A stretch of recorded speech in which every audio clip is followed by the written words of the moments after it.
Hey guys, welcome to another video and thanks for clicking on this one. In this video, I want to share with you how you can become a commercial airline pilot in 2024. Now, the first thing that I want you to understand is if your goal is to become a commercial airline pilot, well, we need to start with the first things. Now, there are two paths you can take with this. You can choose to go to a college where you actually get a degree and then you become a pilot as well. So you go to like their flight department as well and get trained to become a pilot, or you can choose to go to a flight school. Now, understand that you do not need a degree to get a job as a pilot. You do not need a degree. However, if you want to increase your chances of getting called for that interview, sometimes having a degree can help. Sometimes, not every time. Now, on the other hand, if you straight to a flight school, then you do not need, of course, you do not need any degree. All you need is an high school certificate, a GED, or something of such equivalent anyway.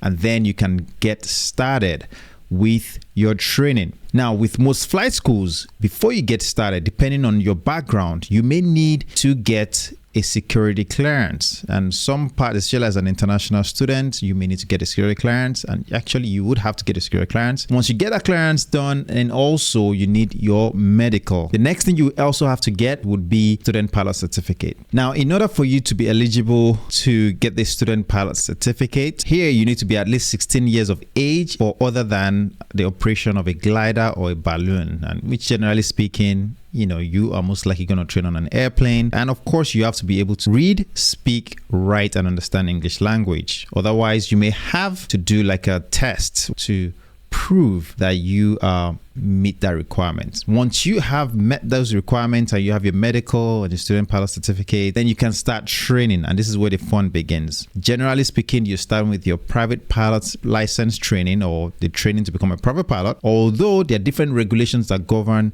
these facilities. Some are governed under the Part 61 in the US, some are governed under Part 141. And for my folks in the UK, you have to remember that over there, they use the integrated or modular style type training. So you can either go the integrated route or go the modular route. Over here in the US, Part 61 is like the modular, and Part 141 is like the integrated style training. Once you start your training, you then go through the curriculum, all right, and then you get your solo done, you get your cross-country solos done, you get your check ride done as well, and then once you get through all of that, you get issued a private pilot's license. With that, you are given some privileges, all right, that you can then start using to fly.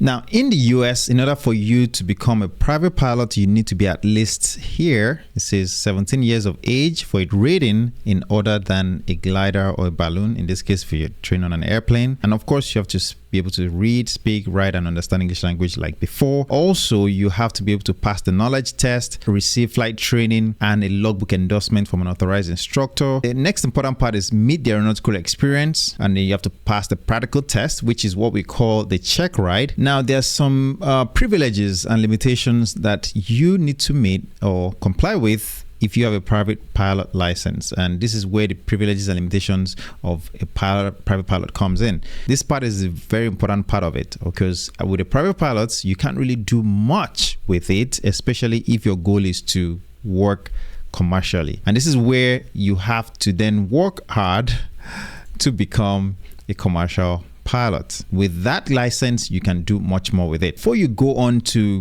becoming a commercial pilot, you generally have to do your instrument rating, and this is where you train to fly using instruments.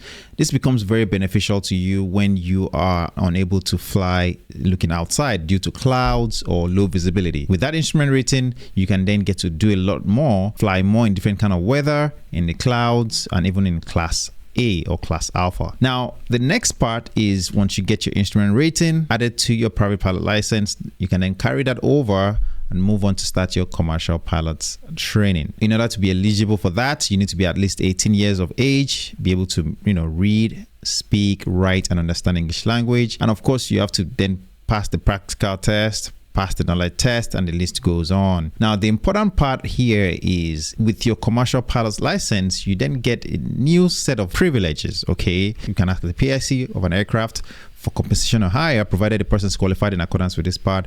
and it talks about different sections as well. But in the US, in order for you to actually work at the airlines, you need your ATPL certificate, and that is where a lot of people would then need to meet the hour requirement of 1,500 hours, or it could be 1,250, it could be 1,000, it could be 750, depending on your background. Now, generally speaking, a lot of people get their commercial pilot license and that's it, and then they go on to work for a company or for an airline, depending on where they're from. However, if you're in the US, then you need to meet certain requirements, which requires you to have the ATPL license. You have to be at least 21 years old. With your ATPL certificate in the US, then you can fly and be paid to work for an airline. If you have any questions, feel free to leave in the comment section. Don't forget to drop a like on the video. I'd love to see you in the next one.